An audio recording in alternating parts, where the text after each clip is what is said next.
Mayday, mayday, mayday! On the night of the 24th August 2001, Air Transit Airlines Flight 236 was flying from Toronto to Lisbon at an altitude of 39,000 feet. When the plane reached the middle of the Atlantic Ocean, both of its engines suddenly stopped working because the plane had run out of fuel, causing the plane to start descending. With water all around and the nearest airport 120 kilometers away, there was no possibility of reaching it. This meant the only outcome of this accident was death. In this video, we'll dive into the chilling details of the incident that shocked the whole world. You have enough fuel to make it to the airport?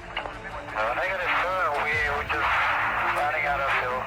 Just lost 2 engines and we need the priority, please.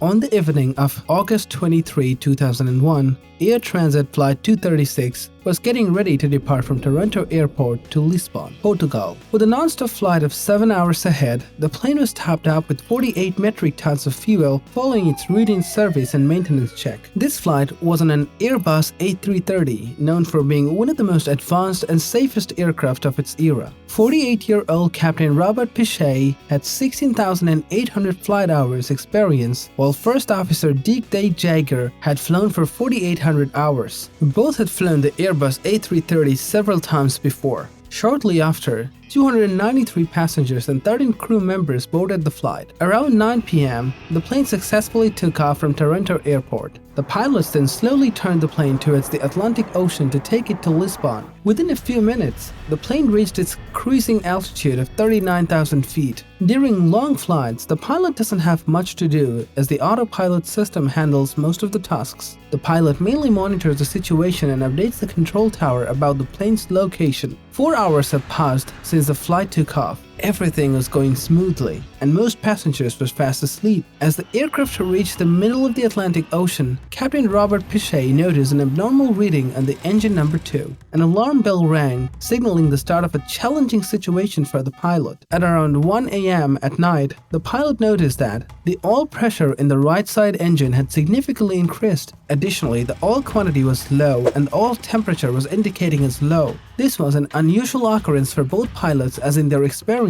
The temperature of an operational engine typically increases over time. However, in this case, the temperature is rapidly dropping, which was not normal.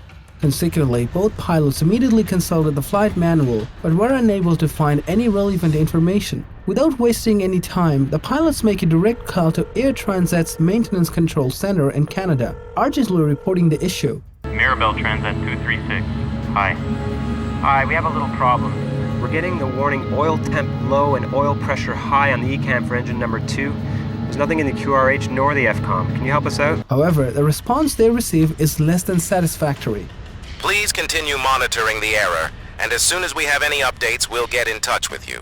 Despite the faulty readings flashing in the cockpit, the flight seemed to be proceeding smoothly. The pilots, albeit concerned, initially attributed it to a potential sensor glitch. Little did they know, the catastrophic accident looming on the horizon would age itself in the darkest annals of aviation history. About half an hour later, another advisory message popped up on the cockpit screen, catching the attention of the captain. Typically, commercial airlines maintain an even distribution of fuel across both wings. However, the message indicated an imbalance, less fuel in the right wing compared to the left. While this was concerning, the pilot didn't initially view it as a major issue. Such warnings sometimes occur due to minor fluctuations in fuel levels. Employing a standard procedure, the pilot activated the cross-feed valve to equalize the fuel distribution between the wings, ensuring both contained the same quantity of fuel. Just 10 minutes later, the captain noticed a low fuel warning flashing in the display. Upon investigation, he discovered that the fuel level in the right wing had once again decreased. To their dismay, the combined fuel in both wings was now insufficient to complete the journey to Lisbon. The plane was basically running on fumes at this point, with only 7 tons of fuel left. That's like barely 6% of the total capacity. And to make things worse,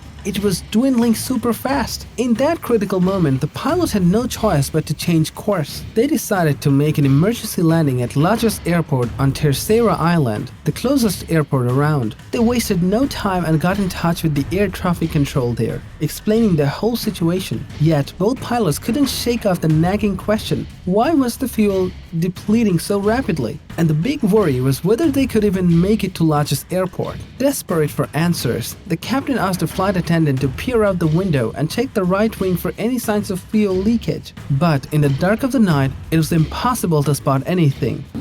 Captain? Hi. Can you and Karen take some flashlights and go to the windows if you can see anything trailing back from the wings? With fuel being guzzled at an alarming rate, like a ton every 5 minutes, the situation was dire. They were left with just 25 minutes of fuel, making it seem utterly impossible to reach Terceira Island.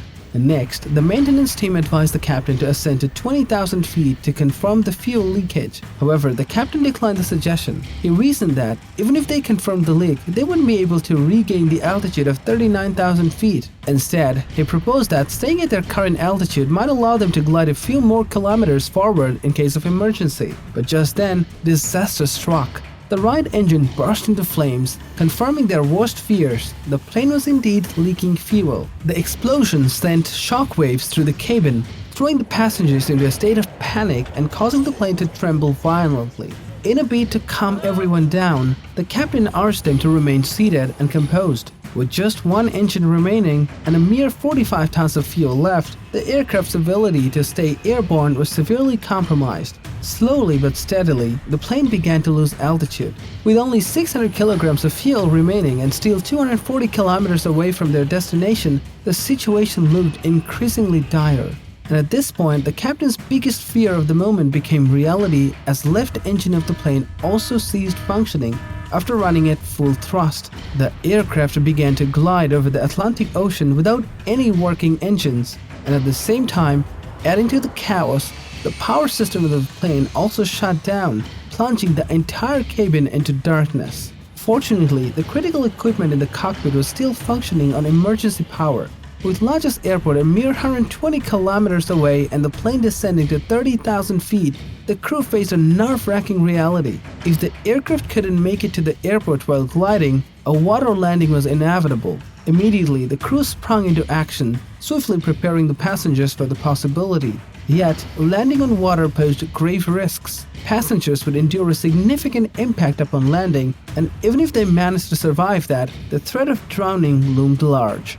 Gliding a hefty commercial aircraft is no easy feat. Everything hinged on the control of the plane's center, which the pilots were manually managing with levers. The plane was descending at a rate of 200 feet per minute, spelling out the next 15 minutes as a make-or-break moment for the 306 souls aboard.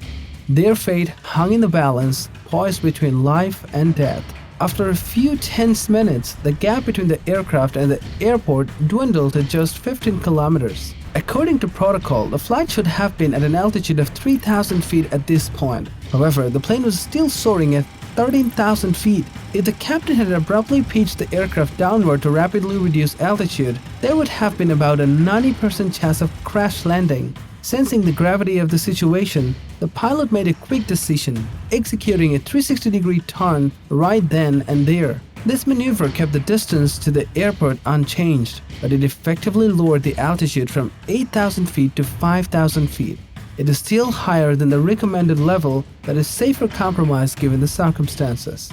The pilot couldn't perform a 360-degree turn again, so they decided to steer the plane directly towards the airport runway. Then, using the series of 5 turns, the aircraft maneuvered in a zigzag pattern. This strategy gave them extra time and helped the plane gradually decrease altitude. Typically during landing, flaps and engine thrust are employed to keep the nose of the plane up. However, the pilot couldn't deploy the flaps without engine thrust. Doing so would have tilted the plane further due to air drag from the flaps, risking a crash landing. So the pilot made the tough call to land with the flaps closed. As a result, there was a jarring impact between the plane and the runway, causing 8 tires to burst within 12 minutes. The plane began to skid and veer to one side. Yet the captain showed his remarkable skill by gently applying the brakes, eventually bringing the aircraft to a halt. following the landing, a massive explosion erupted as the plane's landing gear caught fire.